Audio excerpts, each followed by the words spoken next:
I recall a certain summer day back when I was 12 years old. It was hot, humid, and there wasn't a cloud in the sky. I remember looking up at the empty blue blanket above and thinking to myself, wait a minute, that's space. I remember realizing that at any moment, anything in the entire universe could show up here on Earth. Naturally, it sent me into existential dread and kind of broke my brain. That epiphany was the first of many that led me to acknowledge and become enthralled in the beauty and complexity of space. Since that point, I've spent an embarrassing amount of time researching space, reading articles, watching movies, and playing games all around the topic of the infinite universe we inhabit. One thing that always disappointed me, however, was how far-fetched it all seemed. Intergalactic society, alien civilizations, and Dyson spheres weren't really anything to buckle up for in my lifetime. That was until I started to read and learn about Mars, more specifically, the visitation and colonization of it in our near future.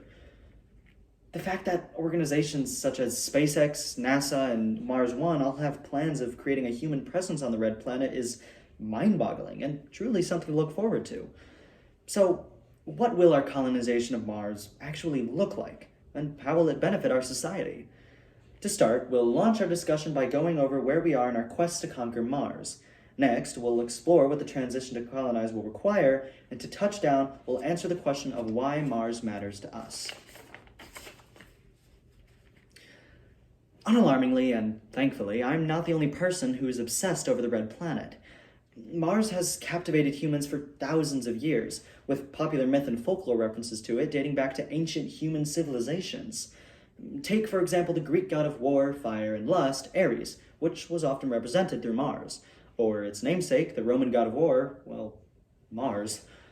Regardless of our scientific capabilities, Mars has had a place in our lives for all of human history. And that very fact is what makes this so revolutionary. The leaps which are being made today in efforts of reaching the Martian landscape feel as if they're being pulled right out of a science fiction movie. For example, CEO of SpaceX, Elon Musk, aims to send 1 million people to Mars in a fully fledged colony by the year 2050. Now, as outlandish and, well, quite frankly, unrealistic this proposal is, the motivation and idea behind it is the exciting part. We have thousands, dare I say hundreds of thousands of enthusiasts, scientists, entrepreneurs, and legislators that are beginning to see the potential and accept this monumental change as an oncoming reality. And Elon Musk isn't the only visionary with the plan. NASA, in recent years, has been developing many newly funded projects that involve the Red Planet, one of these being Project Gateway. According to NASA, quote, "The Gateway will be an outpost orbiting the moon that provides vital support for a sustainable, long-term human return to the lunar surface, as well as a staging point for our deep space exploration." With this program, NASA plans to enable rockets, such as the Orion spacecraft, to dock at Gateway to reach a proper trajectory towards Mars, and conduct tests and repairs as needed. Now, this may still sound like a fantasy, but NASA plans to use Gateway as part of their planned 2024 moon landing. These missions are just around the corner, and if they are as successful as we hope, it will provide the next stepping stone in humanity's space agenda.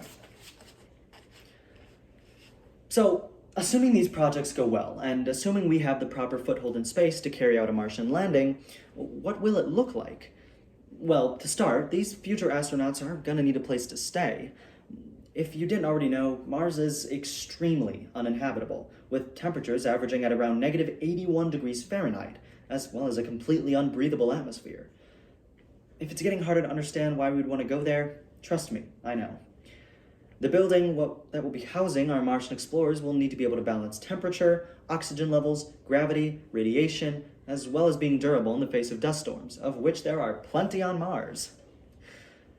The housing unit will also need to provide ample space to stretch, because these astronauts are going to be there for quite some time. Luckily, these ideas aren't just theoretical. In 2015, NASA launched a design competition over who would create the best prototype Martian habitat, with a winning prize of $500,000. The first place winner, AI Space Factory, an architecture company centered around interplanetary technologies in NYC, designed what may be the most realistic and feasible design for a Martian habitat in 2019. According to CNBC, quote, "The cone-like pods are 15 feet high and 8 feet in diameter, and they would sit vertically on Mars's dusty, rocky surface," end quote.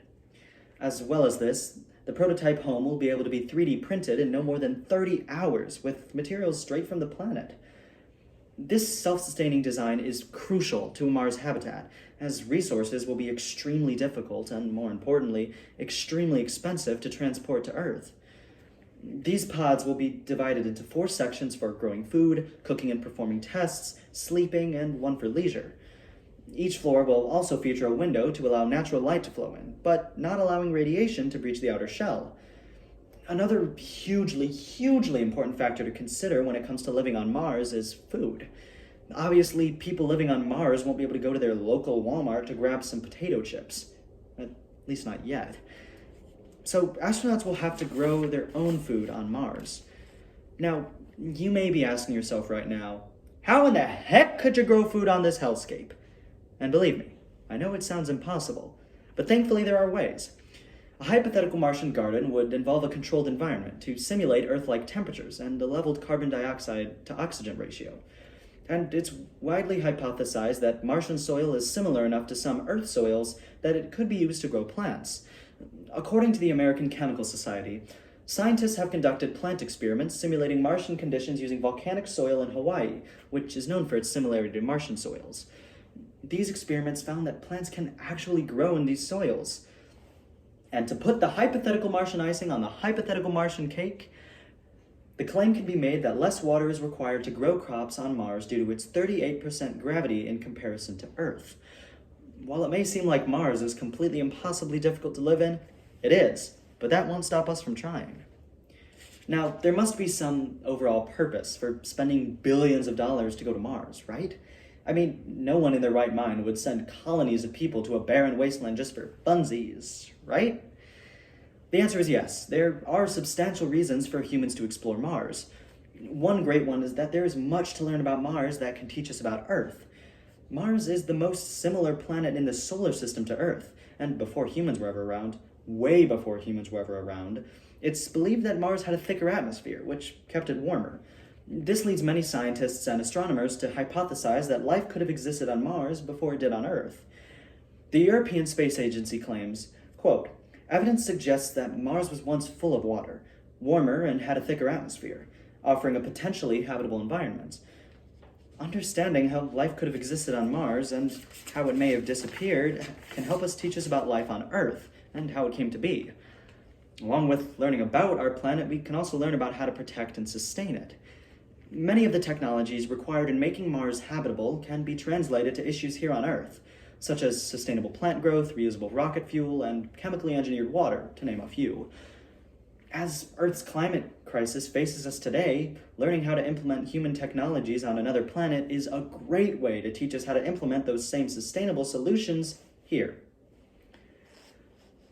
We've only just scratched the surface today of what's possible with this little red dot floating through space.